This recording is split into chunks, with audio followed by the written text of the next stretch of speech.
Hello everyone. So this video is about your frequently asked questions. I just want to go through those questions and help you to take the right decisions when it comes to your fashion brand and how to develop your sales online. So first question, once you have your products, what would be the next step and best way to launch? If you have your products and you're waiting for a perfect moment to launch, for instance, you're waiting for having a website, for having some presence on social media, I would really advise to stop overthinking and just go online and try to recruit your first audience. So we don't really wait for having a website, for having our stock before we launch. We literally launch without stock. We launch without website, and we may just have an Instagram page, basically. So what I advise in this situation is basically have your samples shooted on a model, on frames. Just try to present your product in the most attractive way with a background that you, ideal client, would be inspired by. So question number 2, is it better for an emerging brand to launch a capsule collection or focus on one product? So we don't want to have lots of products for launch because it's a lot of expenses and we don't know really if the market will react to this the way we want it. So we would rather minimize our expenses and we would launch one product with maybe 3 or 4 color variations or mini collection of 3 to 5 products. The question number 3, what are the first marketing actions I need to prioritize to launch a digital sewing pattern brand in 2024? For me, it's the process the same as for a fashion brand. Basically, you need to identify your audience first. Like, for whom are you creating this brand? Who needs your services right now in the market? Who are those people who will be the most attracted to what you do? So you need to define them. You need to find those people, talk to them. It's ideal you talk to them, you understand their purchasing habits, you understand how do they consume sewing patterns, what do they like, what styles they prefer, etc. Once you have identified your audience, what you'll be doing next, you will be launching your teasing campaign, what we call in our promo funnel. This promo funnel will allow you to tease first, collect emails, and then once you have those emails, you start selling your offer. The question number 4, how do you get traffic to a website without paid ads? In most cases, you need to find your audience first,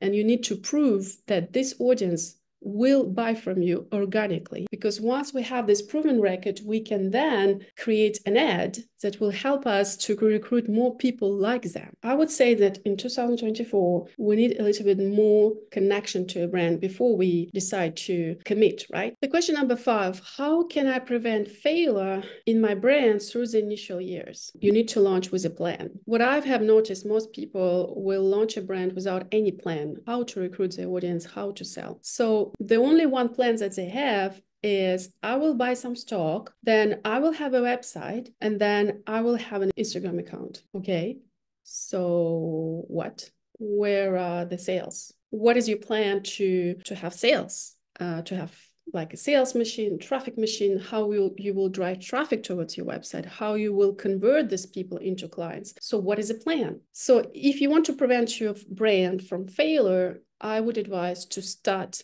thinking about, okay, what is the plan to connect to my audience? What is the plan to attract them to my website? And what is the plan to have my website consistently visited by those people? So I have sales, because this website should convert, right? Then the second point I would attract your attention to is finances. So I would really be careful about investing all your money into stock before you even launch. I would just launch a brand on a pre-order campaign, which basically means I create some samples first. And before I launch any production, I try to sell those samples, this idea of the collection, to people I would like to attract to. So I will work on my ideal client, I will work on my brand image and my niche. I will present them what I think about the outfit of tomorrow, and then I will sell, I will collect money, and I will invest into stock. What will prevent you from failure is having a plan, having enough of finances to survive the first launch. The third point would be surround yourself with the right people. Being an entrepreneur is so different from being in this employee mindset. And most of the stuff you will not know how to do. So you definitely need a person or other people who will guide you as you go. It can be a mentor, it can be a partner,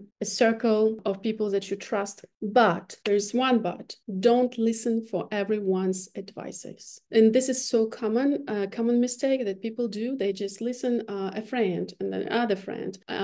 Someone told me to do that. So you're trying to do all those different stuff. People tell you what to do. And then you find yourself in a couple of months or even years nowhere, because you will listen to all those people who don't even know how to manage a business. So you need to listen to yourself. Question number 6, can I grow my brand without offering discounts or promotions? What should I offer instead? Yeah, you totally can. If you have a brand with mission, with purpose, with values, you need definitely to communicate on that, and people will connect to your mission, values, and purpose and will support your brand without any promotions and discounts. Question number 7, what is the best strategy to price products and how to justify the prices to customers? Well, we don't have a lot of margin on our products because we want our products to be accessible. And if we go through retailer or third-party person who will sell for us, we basically need to margin 3 times, 4 times, and then this reseller will add its own margin like 4 times. So the product will cost like from 6 to 8 times what it costs for you to produce. So customers today are really aware about those systems. So they will pay a lot of money if it's a brand, because they know like brand, it's an investment, right? But if you just launch on the market, they will not pay 8 times for your products. They will be looking for a fair price for what you have to offer. So the ideal price would be your cost production multiplied by 3, sometimes 4 maximum. And this would be your margin from what you sell without any retailer or third-party reseller. Question number 8, do you think I can build a profitable brand along with the help of a mentor? Yeah,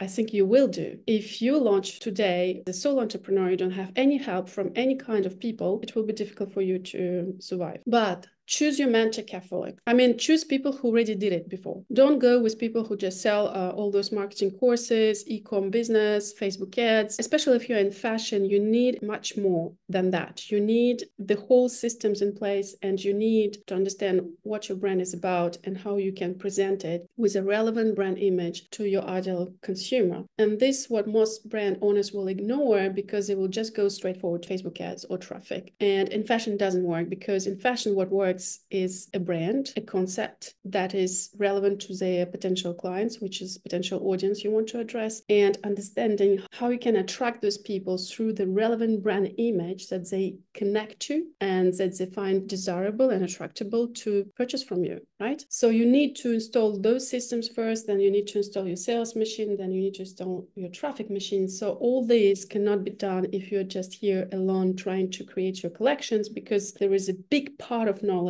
that is missing today and you don't really know how to do it, is the marketing side of business. So you totally need to have a mentor to develop your business today. The question number 9, what are the top 3 e-commerce metrics I should track in 2024?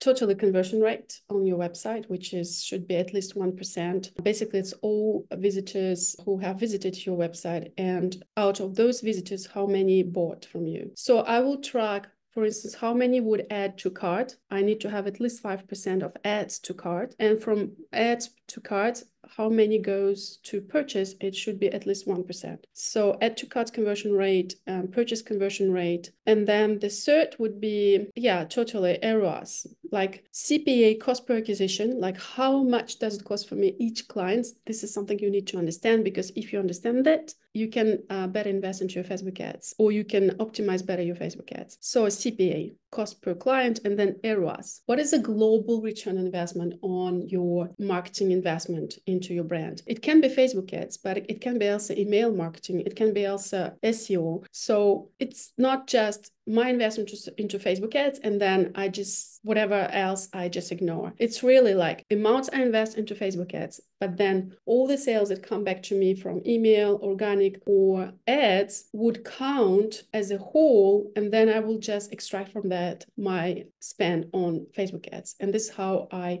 find my ROAS, global ROAS of my e-commerce business. So to go back to these 3 e-commerce metrics, I would say conversion rate on your website, and then CPA, cost per acquisition, and then ROAS.